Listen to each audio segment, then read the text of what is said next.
The rollover. Vamos, gente. Foi só um pedacinho.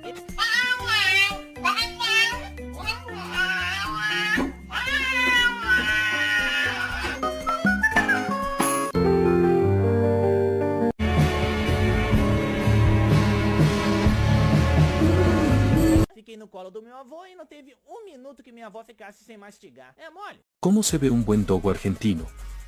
Aunque actualmente es muy fácil ver ejemplares pesados y corpulentos. Un dogo argentino funcional